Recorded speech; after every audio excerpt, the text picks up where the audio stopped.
மொறு மொறுன்னு முந்திரி பருப்பு பண்ருட்டில இருந்து நேரடி விற்பனை. பெரிய பெரிய பருப்பு, தரமான பருப்பு. Order now. ஊடகங்கள்ல சமூக வலைதளங்கள்ல அண்ணாமலை அவர்களை பத்தி அவதூறா நிறைய விஷயங்கள் வந்துகிட்டே இருக்கும். ஆனா இது பேசும் பொருளா மாறி ஒரு 2 நாளா ஐயோ என்னதாடா இது உண்மையா அப்படின்னு கேட்கிற அளவுக்கு ஒரு பெரிய சர்ச்சையா போயிட்டு இருந்துச்சு. ரொம்ப பெருசா இழுக்க விரும்பல.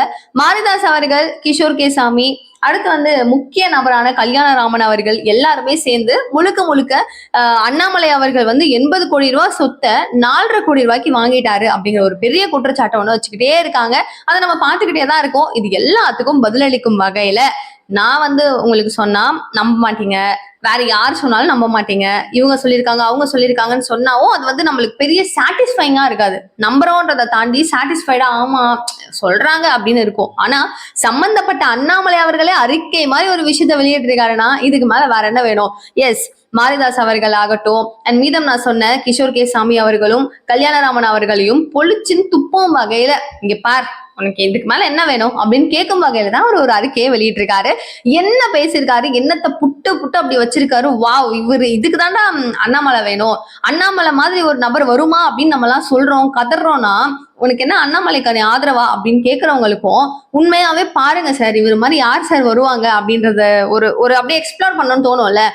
இவர் மாதிரி வர முடியாதுங்க. இது மட்டும் டிரான்ஸ்பரண்டா யாரால இருக்க முடியும்? நிறைய சொல்லலாம். அண்ணாமலை ஏன் பெஸ்ட்ன்னு சொல்றோம்னா இதுக்குதான் பெஸ்ட். சரி, ஓவர் எக்ஸைட் ஆகாத தீபிகா, விஷயத்த சொல்லுன்னு கேட்டீங்கன்னா ஃபுல்லாவே டீகோட் பண்றேன், மிஸ் பண்ணிடாதீங்க. லாஸ்ட் மினிட் வரையும் பாருங்க, இன்ட்ரெஸ்டிங்கா இருக்க போகுது. அனைவருக்கும் வணக்கம். நீங்க பாத்துட்டு இருக்கிறது கல்கரி நியூஸ் அண்ட் நான் தீபிகா. தொண்டாமத்தூர் அப்படிங்கிற ஒரு கிராமத்துல 14 ஏக்கர் அப்படியே ஒரு பெரிய நிலத்தை அண்ணாமலை அவர்கள் வாங்கியிருக்காரு. இது முழுக்க முழுக்க 80 கோடியும் தாண்டி இருக்கும். சோ 80 கோடி ரூபாய் சொத்தை திமுகவுக்கு கொஞ்ச நாளா வசப்பாடிட்டு இருக்காரு. திமுகவுக்கு பெருசா இப்போ எதிர்ப்பு அலைகள்லாம் வர்றது கிடையாது. இப்ப திமுக அவங்க வேலையை ஒழுங்கா பாக்குறாங்கன்ற மாதிரிலாம் சொல்லிட்டு இருக்காரு. இதுல என்னடா அது அண்ணாமலை திடீர்னு இப்படி பேசுறாரு, இப்படிலாம் பேச மாட்டாரு அப்படின்னு நம்ம யோசிச்சோம். இப்பதான் புரியுது, தெரியுதா அவங்களுக்கு எல்லாம் அப்படின்னு சொல்லி நிறைய ஊடகங்கள் உருட்டிட்டு இருந்த விஷயம் 80 கோடி 4.5 கோடி. புரியுதா? 80 கோடிக்கான மதிப்பிலான சொத்தை இவரு அப்படியே திமுகவை மடக்கி கையில வச்சுக்கிட்டு அரசுக்கு கட்ட வேண்டிய பணங்களை கட்டாம வெறும் 4.5 கோடிக்கு ரெஜிஸ்டர் பண்ணிருக்கிறாரு. அவர் முற்றிலும் ஏமாத்திருக்காரு. இது எவ்வளவு பெரிய ஒரு நஷ்டம் அப்படிங்கிறது தான் அவங்க அதிகமா தாக்கக்கூடிய, அதிகமா பேசக்கூடிய ஒரு விஷயமா இருக்கு. இதை நம்ம நல்லா யோசிச்சு பார்த்தோம்னா அண்ணாமலை அவர்கள் அப்படியெல்லாம் பண்ண மாட்டாரு. என்ன நடந்திருக்கும்? இவ்வளவு போயிட்டு இருக்கு. சரி, இது பொதுவா நார்மலா இவங்க எல்லாம் பேசுறது உருட்டுறது தானே, உருட்டுட்டோம் அப்படின்னா அவர் ரிப்ளை பண்ணிருக்காருங்க. அவர் என்ன தெரியுமா சொல்லியிருக்காரு? ஃபுல்லா எல்லாத்தையுமே சொல்றாரு. அவர் சொல்ற விஷயம் எக்ஸ்போஸ் பண்ணிட்டாரு எல்லாத்தையும். ஆர்கானிக் ஃபார்மிங் அப்படிங்கிறதுல எனக்கு எந்த அளவுக்கு ஒரு பெரிய ஆர்வம் இருக்கு, எவ்வளவு இன்ட்ரெஸ்ட் இருக்கு அப்படிங்கிறது உங்க எல்லாருக்குமே தெரியும் அப்படின்னு சொல்லிதான் ஸ்டார்ட் பண்றாரு. சோ ஜூலை 12ஆம் தேதி 2025 நான் நிலம் வாங்கியது உண்மைதான், நான் விவசாய நிலம் வாங்கி இருக்கிறது உண்மை அப்படிங்கிற ஒரு விஷயத்த செம்மையா பிளாஸ்ட் பண்றாரு. அட்டங்க வாங்கிட்டாரா அப்படின்னு தோணுச்சு. இதுக்கு முன்னாடியே அவர் ஒரு விஷயம் சொல்லியிருந்தாரு. ரீசெண்டா இந்தியா டுடே நடத்திருந்த ஒரு கான்க்ளேவ்ல அவர் பேசியிருந்தாரு இல்லையா? சோ அப்ப சொல்லியிருந்தாரு, எனக்கு ஒரு 4 years of time breathing period கூட கிடையாது. ஆனா இப்போ இருக்கிற நாட்கள்ல ஆர்கானிக் ஃபார்மிங் அப்படிங்கிறது எனக்கு ரொம்ப பிடிக்கும். அதுல நான் நல்லா கான்சென்ட்ரேட் பண்றேன். வீக்லி ஒரு 2 times நான் போய் என்னுடைய நிலமோ என்னுடைய ஊரையும் பார்த்து சந்தோஷமா இருந்துட்டு வரேன் அப்படிங்கிறதையும் ஃபேமிலி கூட ஃப்ரெண்ட்ஸ் கூட டைம் ஸ்பெண்ட் பண்ண முடியுது.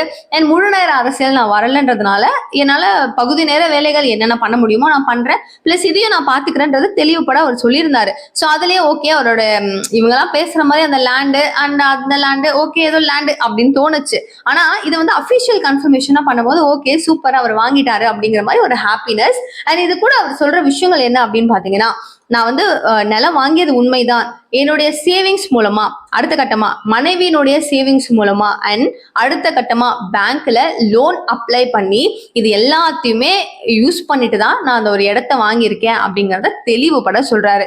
இதுக்கு மேல என்ன வேணும்? அவரு கஷ்டப்பட்டு சேர்த்திருக்காரு, அவரு கஷ்டப்பட்டு உழைச்சிருக்காரு, மாநில தலைவரா இருந்திருக்காரு. அந்த நேரத்துல எல்லாம் ஏதோ பணம் எல்லாம் சேர்த்திருப்பாரு, கொஞ்சம் கொஞ்சமா அவருடைய சம்பள பணம் அப்படி இப்படின்னு கொஞ்சம் கொஞ்சம் இருந்திருக்கும். அவங்களுடைய மனைவியும் ஏதோ ஒர்க் பண்றாங்கன்னு தான் நினைக்கிறேன். சோ அவங்க பிசினஸும் பண்ணலாம், அவங்க கொஞ்சம் சேவிங்ஸ் வச்சிருந்தா அதுலயும் அண்ட் மிச்ச மீதியில பேங்க் லோன் இதை மையப்படுத்தி சொல்றாரு. இது மட்டும் அவர் சும்மா சொல்லுவாரு, அதான் நம்புவியா அப்படின்னு கேட்டீங்கன்னா தலைவர் சொல்ற அடுத்த விஷயத்தை கவனிங்க. நான் பேங்க் லோன் கட்டுறேன்ல, அந்த 2 monthsக்கு நான் கட்டியிருக்கிறேன். கிட்டத்தட்ட ஜூலை மாசம் நான் ரெஜிஸ்டர் பண்ணி வாங்கிட்டேன். ஆகஸ்ட் செப்டம்பர் 2 மாசத்துக்கும் என்னுடைய கணக்கு, என்னுடைய வங்கி கணக்குல இருந்து பண பரிமாற்றம் நடந்திருக்கு, அதுவும் என்கிட்ட இருக்கு அப்படிங்கிறதையும் சொல்றாரு. சோ நிலத்தை பதிவு செய்ய நான் போகவில்லை என்று கூறும், அதாவது அவர் நிலத்தை பதிவு செய்யறதுக்கு கூட போல. திமுக எந்த அளவுக்கு அவருக்கு வேலை பார்த்திருக்கு பாருங்க. வீட்டுக்கே போயிட்டு சைன் வாங்கி பண்ணிருக்காங்கன்னா எவ்வளவு பெரிய விஷயம்னு. சோ அண்ணாமலை யோசிச்சிருப்பாரு, என்ன அது எப்படா இவ்வளவு அளவுக்கு டீட்டெயிலா தெரிஞ்சிருக்கு அவங்களுக்கு, யாரா இதெல்லாம் சொல்லியிருப்பான்னு யோசிச்சிருப்பாரு போல. சோ அந்த அளவுக்கு இவங்க எல்லாம் புட்டு புட்டு வச்சிருக்காங்க. அண்ட் இப்ப பாருங்களேன், நிலத்தை பதிவு செய்யறதுக்கு நான் போல அப்படின்னு நிறைய பேர் சொல்றாங்கல்ல. ஒரு அசையா சொத்தை பவர் ஆஃப் அட்டர்னி மூலம் வாங்க முடியும் என்பதை தெரிந்து கொள்ள வேண்டும் அப்படின்னு சொல்றாரு. சோ பவர் ஆஃப் அட்டர்னி இருந்துச்சு அப்படின்னா நம்மளாம் அங்க போக வேண்டாம் தானே, அது கூடவா தெரியாது அப்படிங்கறத நக்கலா கேக்குறாரு. பிளஸ் ஜூலை 10ஆம் தேதி 2025 இவர் ரிஜிஸ்டர் பண்ணது அப்படின்னு பார்த்தா ஜூலை 12, ஓகேவா? சோ ஜூலை 10ஆம் தேதி ஜூலை 10ஆம் தேதியே காலப்பட்டி பதிவு அலுவலகத்தில் எனது மனைவி திருமதி அகிலா அவர்களுக்கு எனது பவர் ஆஃப் அட்டர்னி வழங்கப்பட்டது. இது தெளிவா நிலத்தை பதிவு செய்யணும் அப்படின்றதுக்காக பவர் ஆஃப் அட்டர்னியை அவங்களுடைய ஒய்ஃப் பேருக்கு அவர் மாத்தி ஜூலை 10 கொடுத்துட்டாரு. அண்ட் அகைன் ஜூலை 12 ரிஜிஸ்டர் பண்ணிருக்கிறதா சொல்லியிருக்காரு, வாங்கியிருக்கிறாரு இவரு. பட் இவர் போகாததுக்கான ரீசன் என்னன்னா, இது பவர் ஆஃப் அட்டர்னி கொடுத்தாவே போதுமே, அது கூடவாமாங்க அவங்களுக்கு எல்லாம் தெரியாது அப்படிங்கிறது தான் அண்ணாமலை அவர்கள் கேட்கிறாரு. சோ ஊடகம் உருட்டுது நம்ம நினைக்கிறோம், உருட்டுது, ஆனா உண்மைகளை கொஞ்சம் தெரிஞ்சுக்கிட்டு உருட்டுதுன்றது கூடுதலான ஒரு சர்ப்ரைசிங்கா இருக்கு. சரி, ஓகே. நெக்ஸ்ட் கட்டமா அவர் சொன்ன விஷயங்கள் என்னன்னு பாப்போமா? தமிழக அரசுக்கு ஏமாத்திட்டாருன்றது ஒரு பெரிய குற்றச்சாட்டை சொல்றாங்க, கரெக்டா? சோ அவர் பணம் நம்மளுக்கு கொடுக்க வேண்டிய டாக்ஸ் இவ்வளவு கிடைச்சிருக்கணும், அவ்வளவு கிடைச்சிருக்கணும், 80 கோடி ரூபாய மடக்கி ஏமாத்தி 4.5 கோடி ரூபாய்க்கு ரிஜிஸ்டர் பண்ணிருக்காரு. தமிழக அரசுக்கு தேவையான பணம் கொடுக்கவே இல்லை, அவரு ஏமாத்திட்டாரு அப்படின்னு சொல்ற குற்றச்சாட்டுக்கு அவர் சொல்ற விஷயம் உற்று கவனிங்க. தமிழக அரசுக்கான பத்திரப்பதிவு, ஓகேவா, முத்திரைத்தாள் ஸ்டாம்ப் பேப்பரு மற்றும் இதர கட்டணம், மீதம் இருக்கிற கட்டணங்கள் எல்லாமே சேர்த்து அவர் 14 ஏக்கர்னு குறிப்பிட்டு சொல்றாங்க இல்லையா, அந்த மொத்தத்துக்கும் சேர்த்து 40,59,220 செலுத்தியுள்ளோம் அப்படின்னு. திரும்பவும் சொல்றேன், 40,59,220 ரூபாய் செலுத்தியிருக்கோம். இதை எதுக்கெல்லாம் நல்லா பாருங்க. பத்திரப்பதிவு, முத்திரைத்தாளுக்கு அண்ட் இதர கட்டணம், கவர்மெண்ட்டுக்கு அரசுக்கு கொடுக்க வேண்டிய இந்த பணங்கள், அந்த பிளாட்டை வாங்குறோம், அந்த அக்ரிகல்ச்சர் லேண்ட் வாங்குறோம் அப்படின்னா அதுக்கு தேவையான விஷயங்கள் நாங்க கொடுக்க வேண்டிய பணம் இவ்வளவு செலுத்தியிருக்கோம், நாங்க எங்கேயும் ஏமாத்தல, யாரையும் ஏமாத்தல, இதை நான் வாங்கியிருக்கேன் அப்படிங்கறது ப்ரூவ் பண்ணியிருக்காரு மனுஷன். அடுத்த கட்டமா அவர் சொல்றது, சரி இதோட முடிஞ்சிச்சுங்க, இதோட அந்த சாப்டர் முடிஞ்சிருச்சு. இப்போ மீதம் எல்லாருமே அவர் மேல 80 கோடி அந்த கோடி இந்த கோடின்னு குற்றச்சாட்டு சொன்னது எல்லாமே முடிஞ்சிருச்சு, இந்த ஸ்டோரியோட முடிஞ்சிருச்சு. ஆனா அன்எக்ஸ்பெக்டடா இதையும் சொல்லிட்டாரே அப்படின்னு சர்ப்ரைஸ் ஆகுற மாதிரி இன்னும் 2 விஷயத்த சேர்த்து சொல்லியிருக்காரு. இது ஏன் அவர் சொன்னாரு அப்படிங்கிற கேள்வி வரும்போது யோசிச்சு பார்த்தா திரும்பவும் கன்ஃபார்மா நியூஸ் லீக் ஆகும், திரும்பவும் எல்லாரும் உருட்ட ஆரம்பிச்சிருவாங்க. ஐயோ, இப்பதான் அவர் 14 ஏக்கர் வாங்கியிருக்காரு, 4.5 கோடி ரூபாய்க்கு வாங்கியிருக்காரு, அதுக்குள்ள இந்த பிசினஸா, ஐயோ அதுக்குள்ள இந்த பிசினஸா, இவ்வளவு பிசினஸா அப்படின்னு எங்கேயோ நான் பணம் வாங்கிட்டேன், திமுக தான் எனக்கு எல்லாம் செஞ்சுச்சு, இப்ப என்னவோ திடீர்னு பாலம் எல்லாம் எனக்கு கட்டி கொடுத்துருக்காதான் சொல்றாங்கன்ற மாதிரி அவரோட மனசுல தோணலாம். சோ பாலம்லாம் கட்டி கொடுத்துருக்காங்கல்ல, இப்ப ரீசெண்டா ஒரு புழுகு திரும்பவும் ஸ்டார்ட் ஆயிட்டு இருக்கு. அண்ட் இந்த லேண்டுக்காக, ஓகேவா, தண்ணி எல்லாம் அடுத்து வைகை ஆறு எல்லா ஆறுமே இவருக்காக திறந்து விட்டாங்கன்னு கூட சொல்லுவாங்கன்னு நினைக்கிறேன். வெயிட் பண்ணுவோம், அதுவும் வரும், பார்ப்போம். எல்லா நியூஸும் நம்ம தான் சொல்ல போறேன்ல, எல்லாத்தையும் உங்களுக்கு சொல்றேன். சோ இந்த மாதிரி எல்லா விஷயத்தையும் பிளாஸ்ட் பண்ணி என்னுடைய கஷ்டத்தெல்லாம் புரிஞ்சுக்காம அவங்க பாட்டுக்கு இஷ்டத்துக்கு அடிச்சு விடுவாங்க திமுக மேல அப்படிங்கிற ஒரு பயத்தின் காரணமா முன்கூட்டியே பதிவிடுறாரு அண்ணாமலை அவர்கள் நான் நினைக்கிறேன். சோ அவர் இன்னொரு விஷயம் சொல்றது என்ன அப்படின்னு பாத்தீங்கன்னா, இதை தவிர PMEGP அப்படிங்கிற திட்டத்தின் கீழ் ஒரு பால் பண்ணை அமைக்க லோன் விண்ணப்பித்துள்ளேன் அப்படிங்கறதையும் சொல்லியிருக்காரு. சோ பால் பண்ணையும் அவர் பண்ண போறாரு. சோ மோடி அவர்களுடைய ஸ்கீம்ல ஏதோ வரும் போல இருக்கு. இதை இப்போதைக்கு அது நடக்குமா நடக்காதா, இது ஒர்க் ஆகுமா அப்படிங்கிற ஒரு பரிசீலனை இப்போதைக்கு அந்த கவர்மெண்டால பண்ணப்பட்டு இருக்கு. என்ன செக் பண்ணிட்டு இருக்காங்க. கூடிய சீக்கிரத்துல அதுவும் நான் ஸ்டார்ட் பண்ணிடுவேன் அப்படிங்கறதுமே சொல்லியிருக்காரு. சோ இது மட்டும் இல்லாம இன்னொரு விஷயம், அது அது வந்து நெக்ஸ்ட் வரேன். அந்த விண்ணப்பம் தற்போது பரிசீலிக்கப்பட்டு வருகிறது. நெக்ஸ்ட் இயர் வந்து வருமான வரி அறிக்கைகள் நிச்சயமாக பிரதிபலிக்கும். இது எல்லாத்தையுமே வந்து நான் ஃபைல் பண்ணிட்டு தானே இருக்கேன். வருமான வரி வந்து வந்துச்சுனாலும் எந்த பிரச்சனையும் இல்லை. இது ஃபுல்லா டீட்டெயில்டா என்னெல்லாம் நடந்திருக்கு, என்கிட்ட என்னெல்லாம் வருமானம் இருக்கு அப்படிங்கறத தெளிவா இது வந்து உங்களுக்கு காமிச்சு கொடுத்துரும் அப்படிங்கறதையும் சொல்றாரு. சுருக்கமா மனுஷன் சொல்ற விஷயம் பாருங்க, அவர் எந்த அளவுக்கு அப்படி என்ன சொல்றாருன்னு பாருங்களேன்.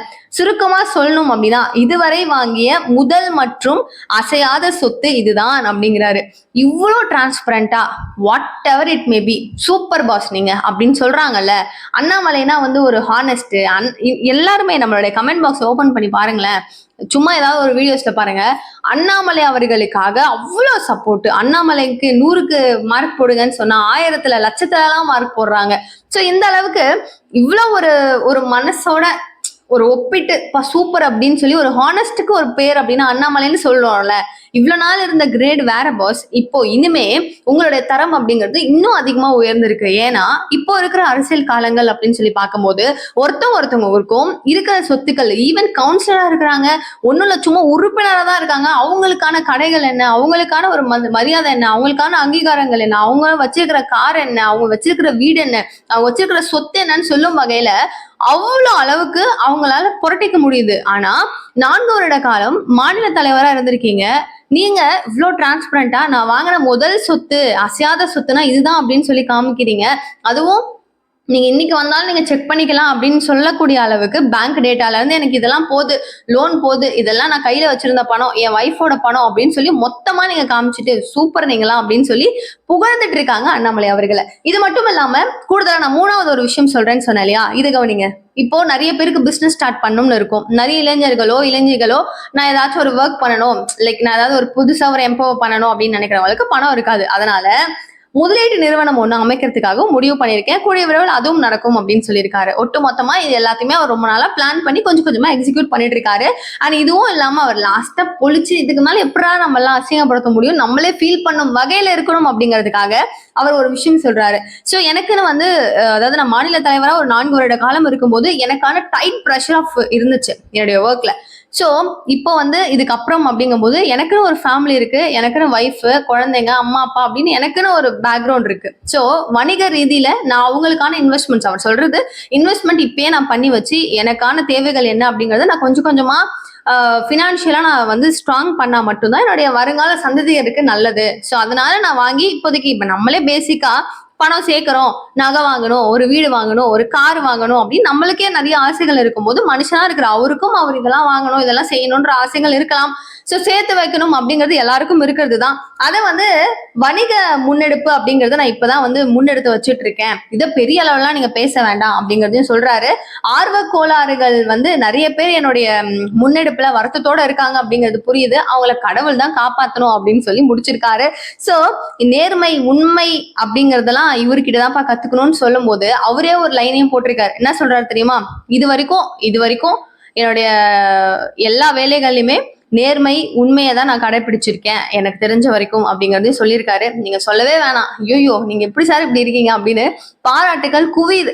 சோ நீங்க என்ன நினைக்கிறீங்க இந்த இஷ்யூ பத்தி? இவரு இவ்வளவு டிரான்ஸ்பரண்டா இருக்காரு அப்படிங்கிறது ரொம்ப ரொம்ப ஹாப்பியா இருக்குங்க. அப்சல்யூட்டா நீங்களும் என்ன மாதிரி நீங்க ஹாப்பியா ஃபீல் பண்றீங்க அப்படின்னாலும் அவருக்கு எதாவது புகழணும்னு நீங்க நினைச்சீங்கன்னா நம்ம கமெண்ட் பாக்ஸ் தான் இருக்கே, ஓபன் பண்ணுங்க, டைப் படிங்க, அமுச்சு விடுங்க. எல்லாத்தையும் படிச்சுட்டு உங்க எல்லாருக்கும் நான் ஹார்ட்டை வந்து ரிப்ளையா போடுவேன். ஸோ மிஸ் பண்ணாம போடுங்க. இவ்வளோ பேருக்கு அண்ணாமலை அவர்களுடைய இந்த டிரான்ஸ்பரன்சி, அவரே சொன்ன மாதிரி நேர்மை, உண்மை எல்லாமே பிடிக்கும் அப்படின்னு நினைக்கிறீங்கன்றத கமெண்ட் பாக்ஸில் சொல்லுங்க. நிறைய விஷயங்கள் பேசலாம். பெருசா உங்களால வந்து கமெண்ட்லாம் பண்ண முடியலன்னா அட்லீஸ்ட் ஒரு ஹார்ட்டையாவது கமெண்ட்ல போடுங்க, லைக் பண்ணுங்க, ஷேர் பண்ணுங்க. அண்ணாமலையோட சப்போர்ட்டர்ஸ் உங்களுடைய ஃப்ரெண்ட்ஸ் யாராவது இருந்தாங்கன்னா அவங்களுக்கும் ஷேர் பண்ணுங்க. நிறைய விஷயங்கள் பேசலாம். நிகழ்கால நிகழ்வுகள் ஒன்னு கூட நீங்க தெரிஞ்சுக்கிறதுக்கு சேனலை சப்ஸ்கிரைப் பண்ணிக்கோங்க. தேங்க்யூ சோ மச் ஃபார் வாட்சிங் திஸ் வீடியோ. பாய்.